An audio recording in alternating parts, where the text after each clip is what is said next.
There's no games company quite as litigious as Nintendo. Whether the company is quashing another Metroid 2 remake, shutting down Pokémon Uranium, or even pushing Sony to remove Mario games from Dreams, it seems there's no fan project Nintendo won't kill. The question, put to us by commenter One Bridgie Boo, is why? Why does Nintendo work so hard to take down unauthorized fan works when other companies such as Sega and Valve actively encourage similar projects? Understandably, the company has been hesitant to give a concrete explanation for this unpopular policy. Considering that these takedowns generate bad press for Nintendo, for the most part they simply prefer to shift attention away from what their lawyers are doing to shut down fan works. The only Nintendo boss willing to speak frankly about fan works and litigation was Satoru Iwata. In a shareholder meeting in 2010, he was specifically asked about Nintendo's policy regarding fan works. According to Satoru, Nintendo struggles to know how far to go in attacking fan works. Of course, we cannot say that we give tacit approval to any and all the activities which threaten our intellectual properties. But, on the other hand, it would not be appropriate if we treated people who did something based on affection for Nintendo as criminals.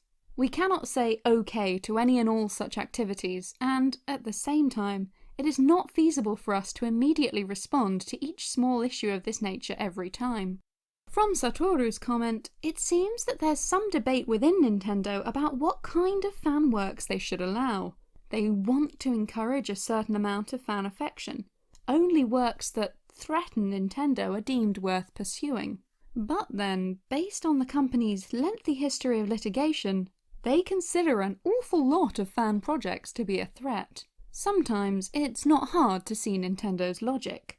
Another Metroid 2 remake was famously taken down the year before Nintendo announced their own version of the game, Metroid: Samus Returns. Ditto Full-Screen Mario, a fan game that involved a custom level builder, which was killed just months before Nintendo unveiled Super Mario Maker. It seems as if Nintendo will often allow smaller fan works to fly under the radar unless they clash with an upcoming project. Nintendo is unwilling to let free games serve as competition, and as such will search out and target all similar fan games to help clear the way for their official alternatives. It's also worth noting that American copyright law makes it very easy for Nintendo to do this.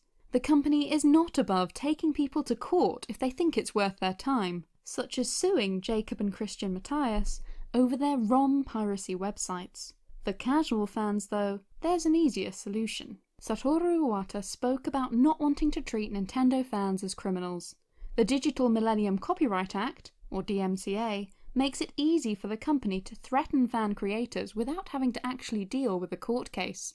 The DMCA allows companies to issue takedown notices to anyone who uses the internet to share unlicensed copies of their work. It also allows companies to work with hosting sites and internet service providers to remove content if the intended recipient of a DMCA takedown notice is unwilling to comply. DMCA notices don't need to involve a trial, and most hosting sites will comply with Nintendo.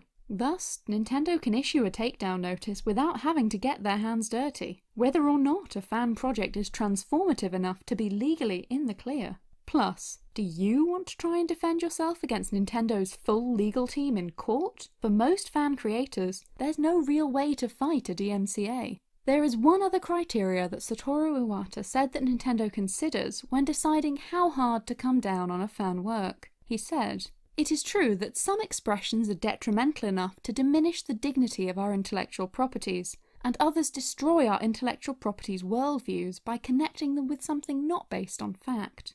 This is tricky. Something that diminishes the dignity of Nintendo intellectual property could mean a poor quality game or fan work. It could also mean a parody piece, something which should be protected under fair use under American copyright law. Essentially, Satoru Iwata's remarks boil down to Nintendo takes down fan works if and when Nintendo feels like it.